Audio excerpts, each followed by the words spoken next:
Yo, hello everybody and welcome back once again to another Bat Report from War Dog Gaming Bat Reports.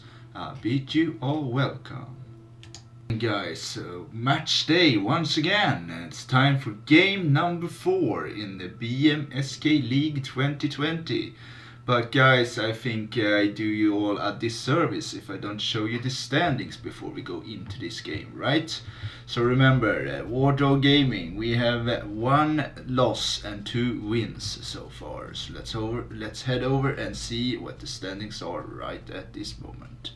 So right at this moment when this game was played, and this is for like almost 2 weeks now, the standings were something like this. So much have happened since this game though, but I can't spoil all that happens until then. So we have to rewind and look at it how it looked like for 2 weeks ago, and this is how it looked like then. Alright, so we have Dirty Mike in the lead, and then Mr. Newman, and yeah, he's feeling comfortable there with his win against those poor rats. Damn fucking lucky Newman, but that's how it is sometimes, guys, you know. Then we have TJ, which I probably can think will be the one that wins this tournament. He's the one that usually wins everything in our little local club. So then we have War Dog Gaming, me, and then we have the rest. That's how it looks like right now. Okay then guys, let's head over and see who our opponent is this time.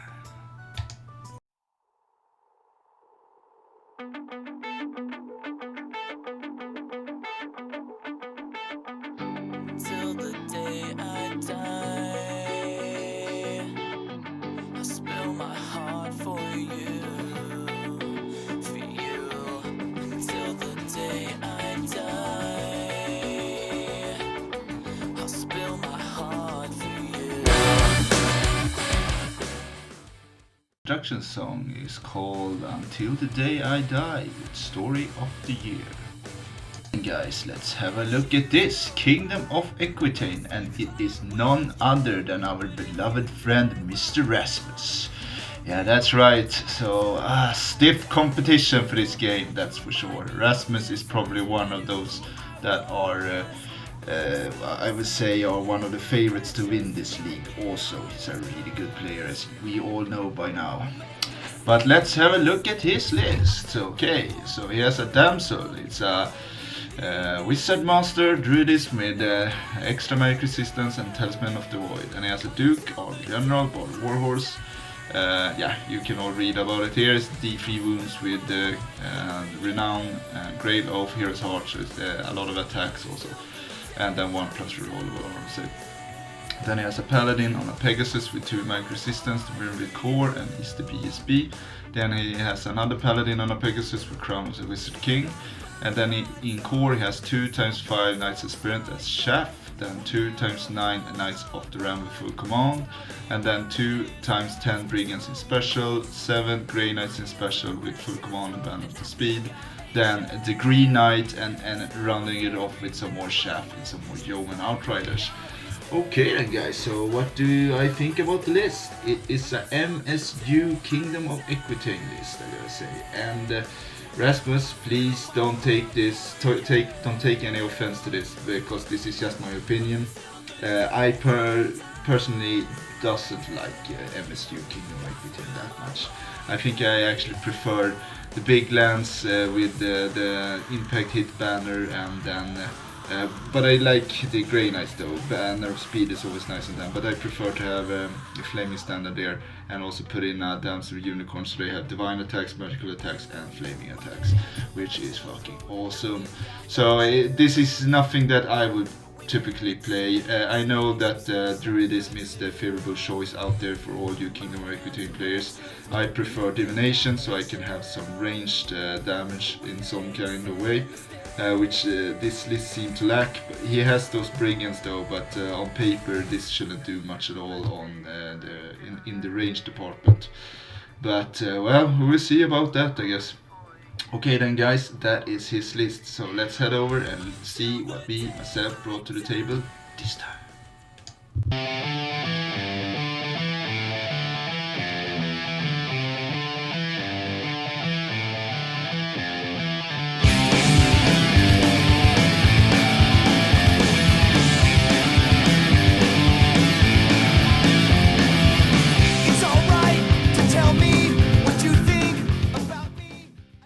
that introduction song is Damn It with Blink 182. But I guess you guys already knew that, didn't you? 182 is one of my childhood favorite bands. I still love them to this day. But anyway, enough about that. Let's have a look at this. What the hell have I done here? Goats for a league game? What?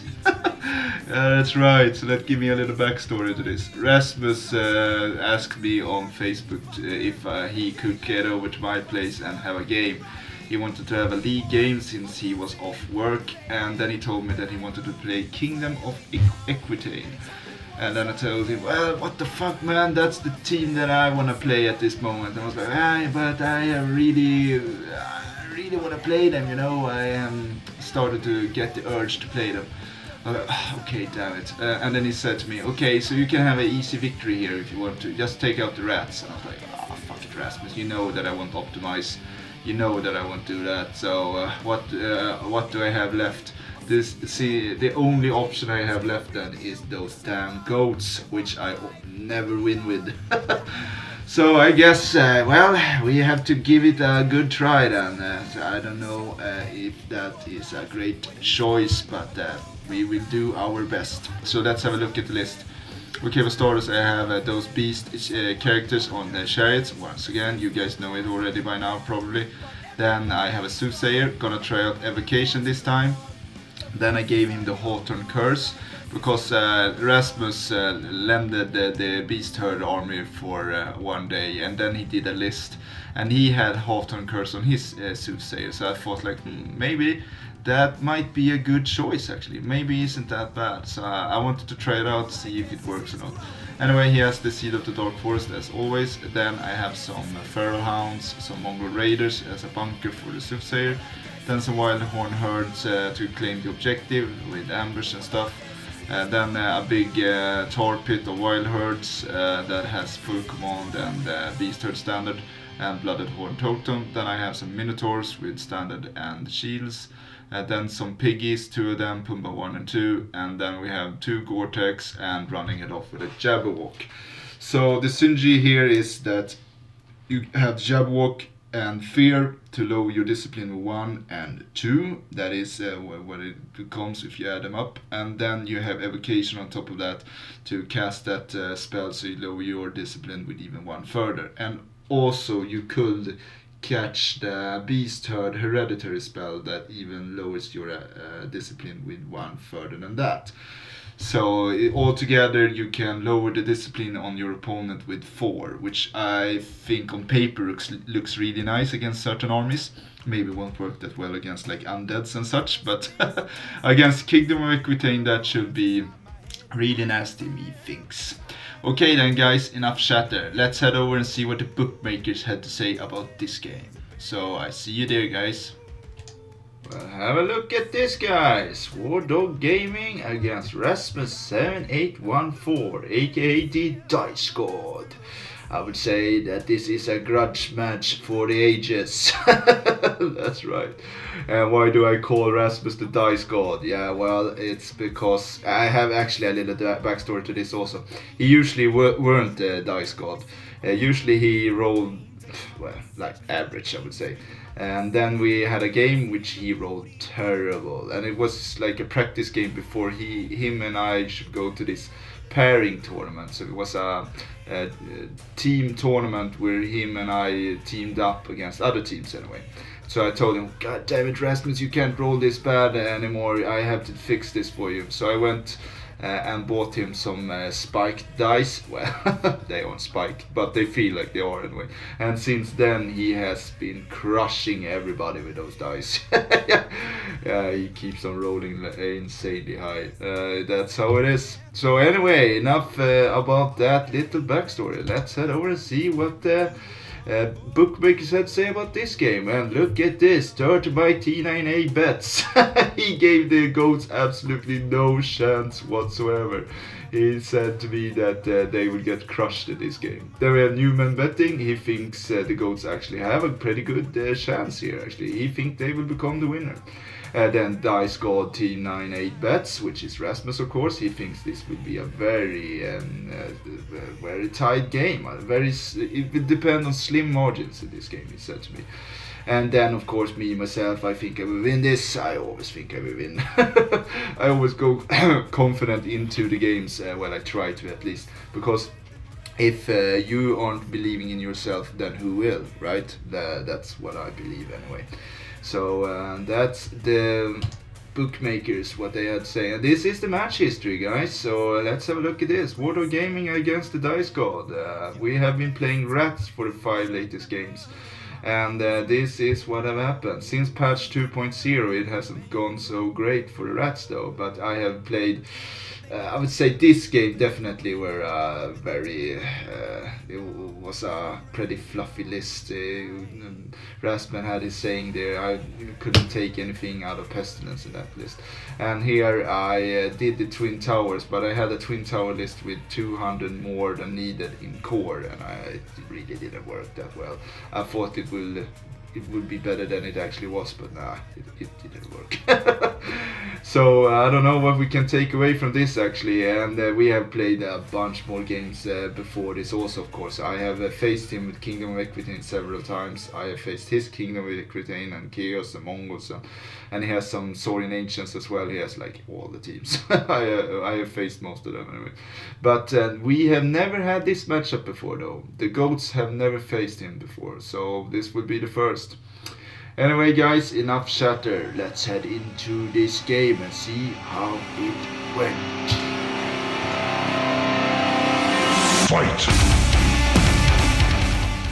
There guys, finally we have arrived. Match day. Hell yeah. So okay then guys, for starters, the layout of the table. We are playing this time in circle. So it's about choosing attacker or defender.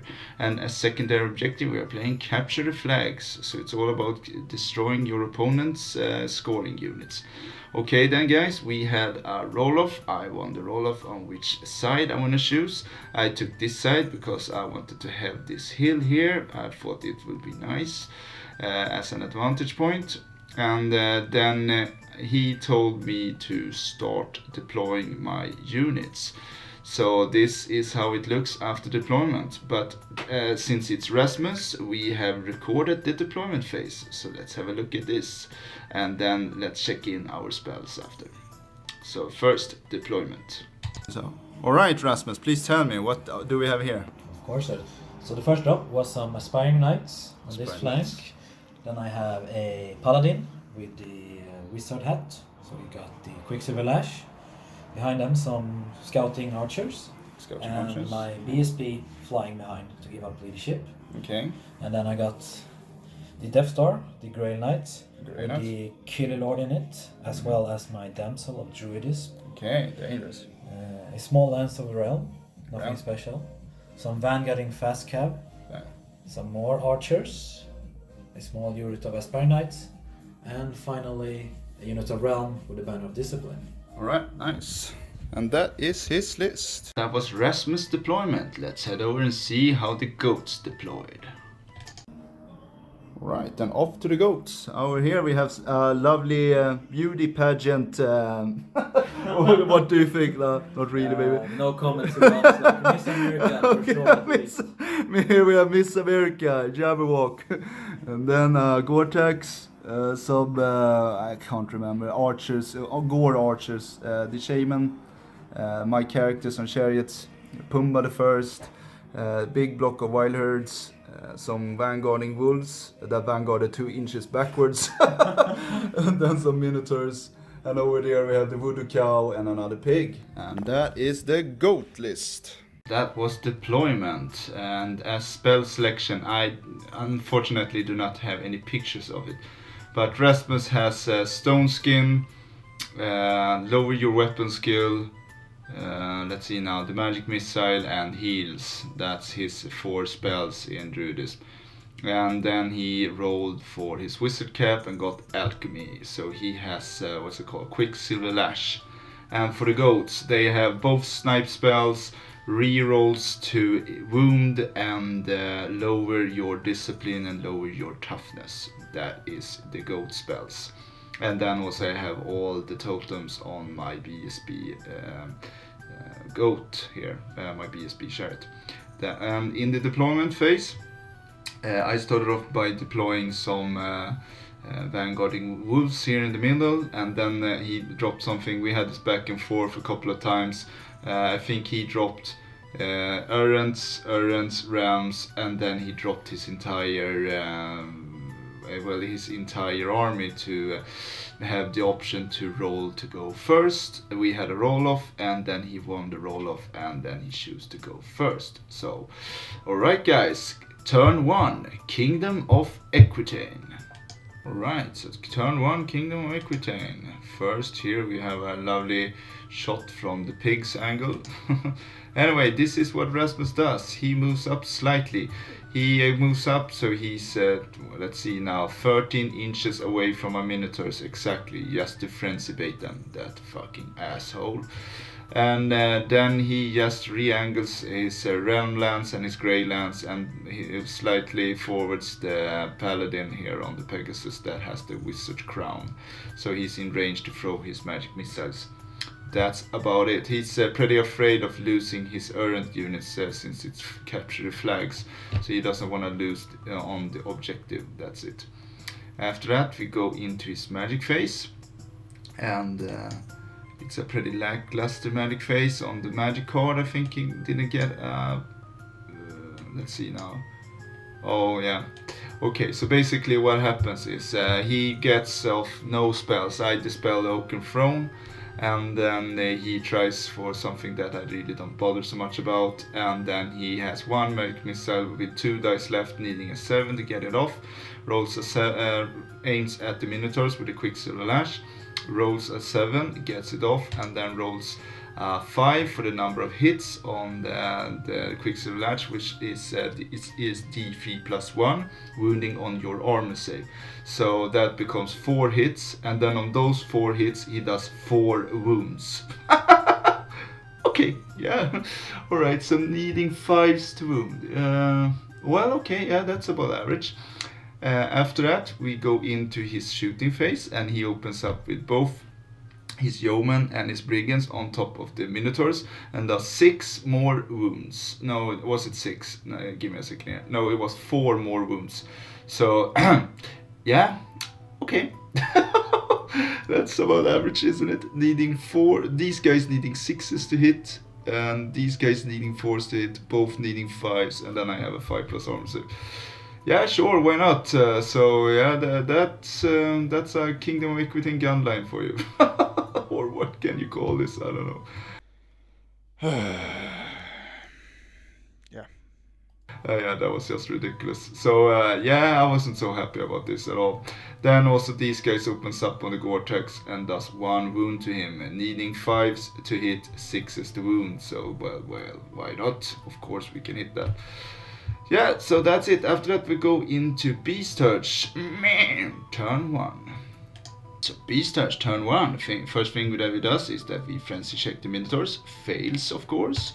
So then they can only charge the yeoman. Nothing else is in range. So I do that charge, and my Kingdom of Aquitaine friend of course chooses to flee. I stumble forward a couple of inches with the minotaurs, and that's basically what happens. After that, Pumbaa the First over here in the corner charges his paladin. That is, I think it was like a 9 or 8 on Swift Stride. Pretty decent charge. He doesn't want to have anything about that at all, so he chooses to flee. And then I try to redirect Pumbaa into his realms, I think it was, or something else. Yeah, that was basically it. And I failed to do so. So I just stumbled forward a couple of inches. That was the charge phase. Then we move over to the movement phase, and this is what happens basically. I push forward with Pumbaa II and the Voodoo Cow. They go up here on the right flank. Then on the left flank here, I take my Gore-Tex and pushes him forward to threaten his left flank. And then I move slightly forward the beauty pageant, American beauty here. And then I move forward, I think the wild herd, no actually I move backwards the wild herds a couple of inches, because I'm a little bit afraid of the Grey Knights. I did not expect the wild herds to actually hold for a Grey Knight charge. I can't really rely on that. And that's basically it. Then we go into the magic phase. In the magic phase I kill off a couple of errands with some magic snipes, and that's basically it. Nothing else happens in the magic phase. And then we go to my shooting phase, which is pretty obsolete. Nothing happens in that. And then we're off to Kingdom of Aquitaine, turn 2. Guys, Kingdom of Aquitaine turn 2, and I have to use this picture unfortunately. This is in my charge phase, so ignore all the dice and everything, and we rewind and go back to what happened in his turn. Okay, so for starters, he had no charges. Then he rallied his paladin on the Pegasus here, needing an 8 rollable, or maybe it was a 9 actually, 9 rollable, so no problem there. Then he moved over his brigands here into the corner so they can start to shoot at the Gore-Tex. And then he just realigned all the stuff. He also marched his wounded errands over here, so close to the house, so he can start to heal them with the druidism. And then, yeah, as you guys can see, he's staying pretty put with everything here. He's in no hurry. He has the ranged advantage against me, even though I think a couple of brigands shouldn't do that much in damage. But he keeps proving me wrong. Those goddamn dice keeps doing so anyway. Anyway, in the magic phase, I think he tried to get off Oaken Throne. I dispelled that once again. It's really important to do so. Then he tried for a heal or such. I think he failed that. Tried for, he did Master of Stone, I think it was on the Gore-Tex, if he can. I think he did that, and did 0 wounds to him since he's only strength 4.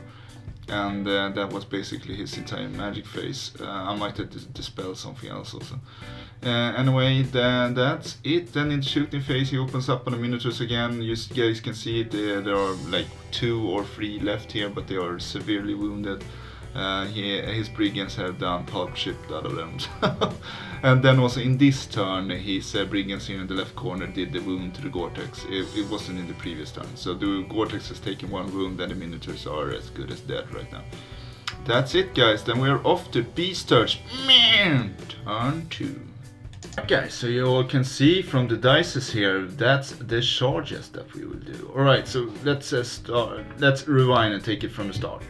The Minotaurs are getting frenzy checked again from his annoying yeoman. So by trying to avoid that to happen again, I do the frenzy check, fail it of course. Then I take Pumba the second over here, charges his flank with the yeoman. They are somewhere here. And then he shoots to flee, because otherwise they will get destroyed by Pumba. So he flees through the house, through the brigands, panics the brigands, but they pass the panic check of course. And he only dies with 2 of them running through the house. But now they are pretty much gone from the battlefield anyway. Then I redirect Pumba the second into the rounds, successfully does so, which was a bit of a surprise to me. Anyway, then the frenzied Minotaurs charges his realm lands, needing a 9 or a 10 on 2 dice, can't remember exactly what it was. And then also as support I take Pumba the first here and charges his realm lands as well, hoping that I can be a little bit of lucky here. I think it was actually a 9 on the Minotaurs. So if I can accomplish that charge, because Pumba the first here are only needing a 5 or a 4, something really low anyway to get into the realm lands. Then I might actually be able to break that unit, and then I think I am in a pretty good position. So that's what we do. So let's see what happens. So, Are you talking to me? Now they're in for it. They call me Mr. Pig! go get him, boy! Pumba 1 and 2 connects the charge, but of course those damn fucking minus fail the charge. Can't roll a 9. Too bad. So we go into the rest of the movement phase then, and what I basically do is that I swing around with the beauty pageant here, pushes him forward, and then pushes the my bunker here forward as well, so they can reach with their snipes and stuff. And then the Gore-Tex turns around to look at the middle, because here in the middle I take my dogs and try to chaff his Grey Knights and his Knights Aspirant. And then also I push forward with basically everything, even the sheriffs move forward, but closer to the right flank here as well. And then what else I do is that I swing around Voodoo Cow here on the right flank. What I'm hoping for is that Pumbaa the second here will go in and just hold his knights up for one turn, and then the Gore-Tex can charge him in the next. That's the whole plan here, at least. I think average on dice I should actually not be in such a poor shape here. I go in, we swing at the same time, he would hit me on 3s, wound me on 5s. So what is that? That's about 2 wounds. I will go in, hit on 4s, wound on 2s, and then he has a 5+5+. So I should be able to do 1-2 wounds, maybe 2 wounds. So if I'm lucky here, I can actually make a tie combat, and then we can stick here. So charge 2 wounds against 1 rank, 1 flag, 1 wound. That's what I'm hoping for, at least. Okay guys, that's it. Let's move over to the magic phase. And basically what we do in the magic phase is that we try to burst his knights here again. Either I fail to cast or he dispels it. Then I cast another magic missile at his paladin here that defeats the magic missile, and he let's see now, I think he let it go, but I only do 1 wound to him, so oh yeah, unfortunate. He wards, I do 3 wounds, but he wards his 2 of them with 5+, so yeah, that's what happens. Then we go into the shooting phase, which is pretty obsolete, but I actually had my wild herds here that came in, so they ambushed in the booming phase. I chuck all my spears at his brigands, and guess what? 30 shots, hitting on 6s, wounding on 4s, kills 1 brigand. That's pretty pathetic. I was very lackluster. Anyway, then we go into the combat phase, and Pumbaa the first goes in, kills off 2 Knights of the Realm. So yeah, I'm impressed. But then the dice god goes back, and guess what, guys? Hits me with like 7 hits or so, does 3 wounds to Pumbaa, and yeah, I break, of course, and then he runs me down. And in the other combat, I go in, I do like 2 or 3 wounds to him. He ward saves, arm saves, all of them, and then he goes back and does like 6 wounds with his Knights of the Realm. You do. So that I wasn't expecting that, but that happened. So alright, so off to Kingdom of Aquitaine, turn 3, guys. Moving on, Kingdom of Aquitaine, turn 3, and basically what Rasmus does is that since he overran my pig here, he had a free charge with the realms into the minus, takes it of course. Then he takes his wounded paladin Pegasus into the dogs just to get rid of them. And in the movement phase for the rest of his stuff, then he moves up for the BSB paladin here. He wants to, like you guys can see, have 6 inches so he can burst me with his Wormwood core. And then he also has his brigands down here in the left corner, remember that? Then he just re-angles the rest of the stuff in the middle, re-angles his brigands so they look at my wild herds, re-angles his stuff here. I will show you guys, here we have a better picture of it. So he takes his Knights Aspirant here to threaten my wild herds, then carries on with the realms forward because he wants to get away from the Voodoo Cow. He's a little bit afraid of it. And that's basically it. That's his movement phase. So after this we go into the magic phase. He gets off, let's see now, lower weapon skill with 1 on my Minotaurs, which I let go because it won't have any effect since I have parry, and I already hit him on 4s, so it doesn't matter for me. What happens though is that he heals his paladin here back to full health from the attribute in Judas. He tries for an Oaken Throne, I dispel that. Then he tries for Stone Skin on his realms. I think either he failed to cast it, or actually I think he failed to cast it. Either I dispelled it or he failed to cast it, something like that. So then he also tried for a magic missile on the Voodoo Cow over here. Gets it off, but does 0 wounds to him since he's needing 6s to wound. Alright guys, but then we go into the shooting phase, and forgive me for being a bit salty, but listen to this. Okay, so he starts off with the brigands here, shoots at my wild herds, does I think 1 or 2 wounds to them, so nothing special at all, but I don't think much else should happen here either. Hitting on 4s, wounding on 5s, so let's say he should kill, well, between two goats basically. But then he goes in here, opens up with 10 brigands onto the Voodoo Cow over here, needing 4s to hit, wounding on 6s, and guess how many wounds he does? He does 4 wounds to the Voodoo Cow. 4 fucking wounds! And then he opens up with a BSB with a Women Core and just fries the Voodoo Cow out. So He actually did only 1 wound with the BSP here, but come on, Rasmus. 4 wounds with some fucking lousy brigands hitting on 4s, wounding on 6s. This is just starting to get ridiculous. Man, this is some bullshit! Move this man! So, well, yeah, I'm starting to feel the heat, that's for sure. Pun intended. No, so, yeah, like I said, he moved up here, fired off the Voodoo Cow. And then, yeah, he turned around. So why couldn't you roll that well on those lousy wild herds there? I wouldn't matter that at all. We can kill like 5-10 wild herds, doesn't matter. But no, of course, we do 4 wounds through Gore-Tex. Sure.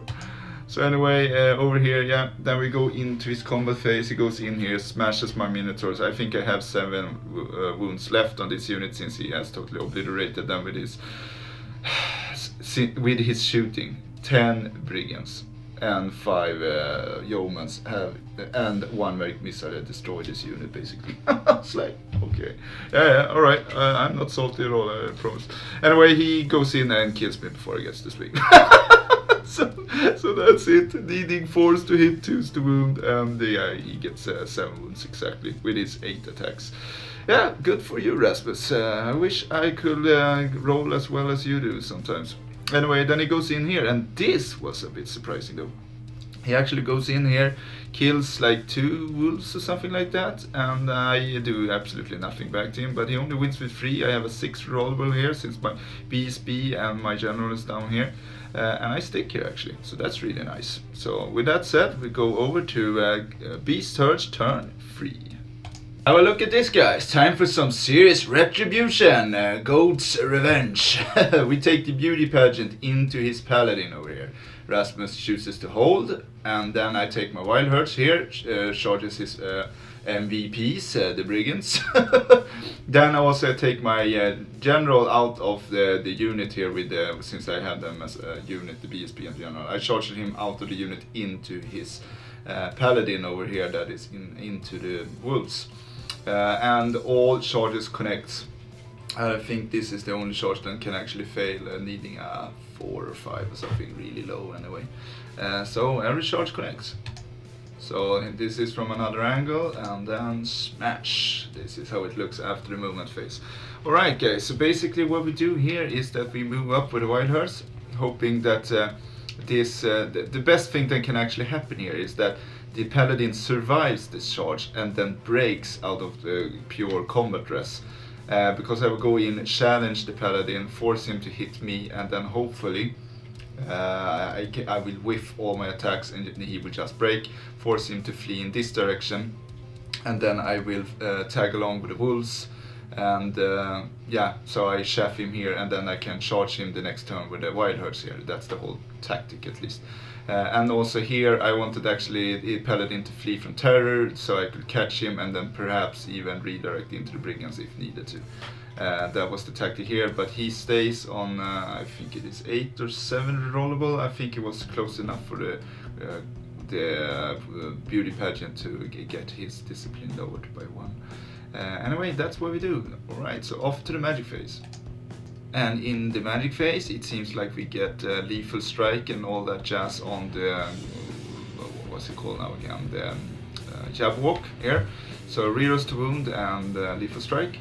And then I'm tried several other things, but Rasmus stopped the rest. So it was not much else happened in this magic phase.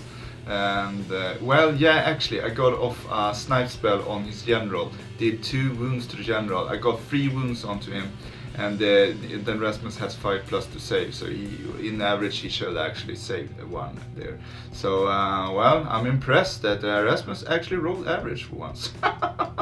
Anyway, this is the rest of the movements as you guys can see, and then we go into the shooting phase, which is pretty obsolete. So with that said, we go into the combat phase. I think we start off with the brigands here. I go in, kill a couple of brigands, he goes back, kill like a goat or so maybe, but then he breaks, I pursue, and then I catch him. That's it. So I am looking in this direction now. But the goats, they couldn't turn around and do anything else here. Their mission is complete. They just wanted to kill those brigands because they were starting to piss me off. Anyway, then we go in here, and unfortunately I smashed the paladin before he even gets to swing, or he might have got to swing, but then he just added more attacks to his death because I have fatal folly, so I totally punks him. He did 0 wounds to my general.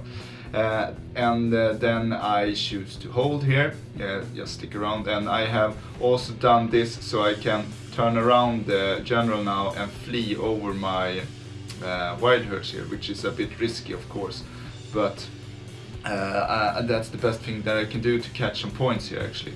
So I will choose to flee now when he charges me, and then hopefully I will get back into action the next turn. That's the whole plan here at least. Anyway, the beauty pageant goes in here.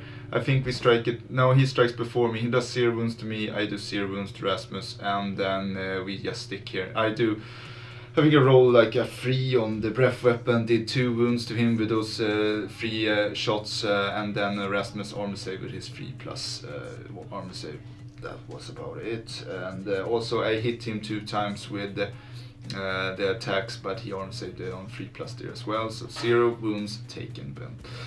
Yeah, what can you say? That's what happens. Also, he passed his fear check, of course, on a 6 rollable. That's it. Then we're off to Kingdom of Aquitaine, turn 3. Sorry, what am I saying? Turn 4. Kingdom of Aquitaine, turn 4. Guys, so Kingdom of Aquitaine, turn 4, and I'm sorry to say, so this is one of the last pictures. I have this and another pictures because it was a very hectic game, so I didn't take so many pictures. So I try to explain what happens next here.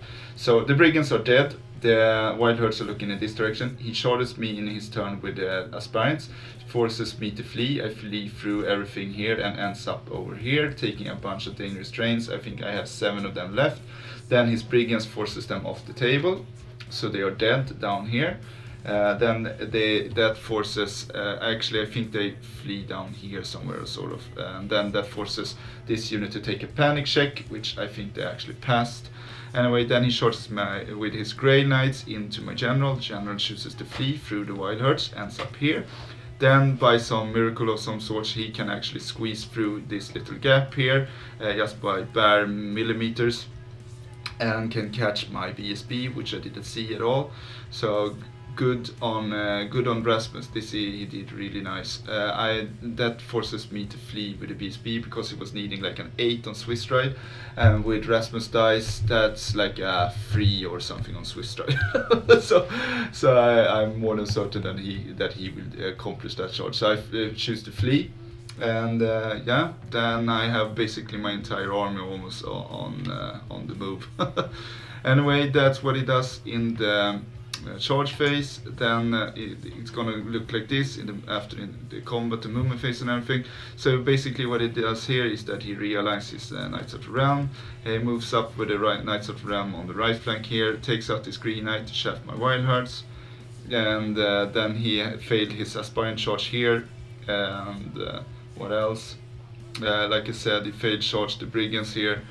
And that was about it. Then we go into shooting phase. He doesn't have any shooting phase. His magic phase, nothing much happens in the magic phase either. I think he tried some magic missiles on my wizard bunker here. Did no wounds to it. It's not like he needs it though. It's looking really grim for a ghost right now. Anyway, with that said, since we have no combat, well actually we have a combat. We have this combat here with the beauty pageant. So okay, what happens is the beauty pageant and the paladin. The paladin goes first, does 0 wounds to the beauty pageant. Then the beauty pageant goes back with his rerolls to wound and lethal strike and such, and does and poisoning he also has. Does 3 wounds to Rasmus. I think I did 1 lethal strike and 2 wounds, and Rasmus armor saves and war saves everything. Then he wins by being a bad stunner bear. I have 7 on 1 roll. I fail that of course, and then I flee like 3-4 inches or so, and then Rasmus catches me. That's it. So with this we are off to Beast Herds turn 4. And yeah, I am beyond salty here. I am tilting like crazy. I'm absolutely furious. Yeah, this is like one of the worst games that I have had. I love to play with Rasmus, but dice just they aren't on my side. And also, I know that I am a fucking awful Beaster player. I know that I am, but it's just, you know, getting crushed in this game is never fun, and that's what happening right now. And I know that I have done several tactical mistakes, which we will go back and look at after this picture. So anyway, I tried to rally my characters here, both fails, runs off the board, and with that said, I throw in the gauntlet and tell, or the glove or whatever you say, or the towel, and tell Rasmus that he can have a 20-0. I don't want to play anymore. I just surrender after this. There's no point in even trying. He psychologically broke me down from turn 1 by killing off 3 Minotaurs with some lousy brigands and a missile, and then killing off the Gore-Tex. After that I was almost already done there. I just wanted to surrender after that, basically. I was like, oh, okay, it's just one of these games, it's no point in even trying. Okay guys, so let's see the result table, because it's a nice picture, and then we go back to picture 1. If you don't want to stick around for that, I suggest just end it here, guys. Otherwise we will talk a little bit of the tactic that we could have done differently in this game and maybe prevented this awful result. Okay, so first look at the result picture. So here we have it, guys. Failure for the goals. So congratulations to Rasmus. There sure are worse players to lose to, that's for sure. He's a great sportsman, so he did it well. He were by far the better player in this game, and he played it a lot better, and he had luck on his side as well. So it's really hard to beat when he has this stride. And that's about it, what I can say. So guys, if you want to hear me talk some more about this game, I think we should go back to picture 1 and talk a little bit of the tactic. If you're interested in that, then stick around. Otherwise, I see you guys later, okay? So War Dog tactic talk. Let's look at it from the start. Okay, so what could we have done differently? I think Rasmus played it really well, so let's not look at his deployment so much. Let's more look at what the beasts could have done differently. Alright, so I was actually respecting his brigands. I didn't want them to gang up on the Gore-Tex. That's what I was afraid of. So when he separated them in 2 different blocks, then I thought like, okay, hey, that would be like 1 wound a turn or so. Looking back at this, even from the list perspective, I should have taken Druidism. I think Druidism is definitely the best path to have on beast touch, especially if you have Minotaurs and Gore-Texes, because they are so vulnerable to low strength shooting, and having evocation was just a lousy choice. And also that Hawthorne Curse thing, I never got any use of it, so it was like 60 points wasted for absolutely nothing. So that goes away straight from the list. There's no point in having that on your Soothsayer. Then in the deployment phase, I should have had my characters in the middle, of course. The Minotaurs, I should have thought about being frenzy checked. This didn't even come to my mind, so I got abused here by Rasmus. He certainly took advantage of that.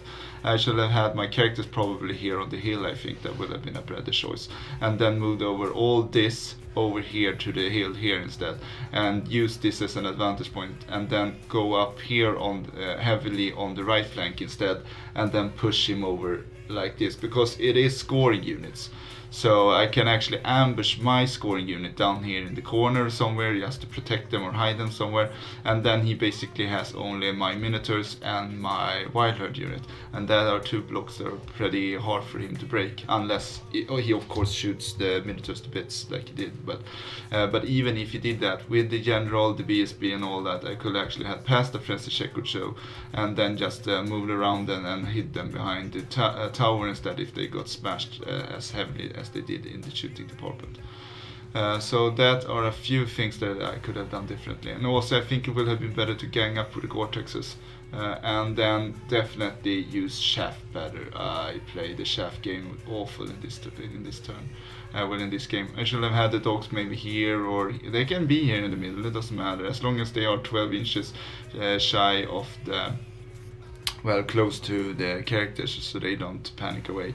That's what I thought he would do straight away, actually shoot away my Shaft, but he went for the Gore-Texes straight away and the Minotaurs, so I wasn't really expecting that, and definitely not expecting me to get, for him to get in 4 wounds in 1 turn on his little shooting So yeah, but you can't prepare for that. So but what I could prepare though for is that try to move around that by, like I said, having the Gore-Texes here behind the hill and then push them up here on a flank each.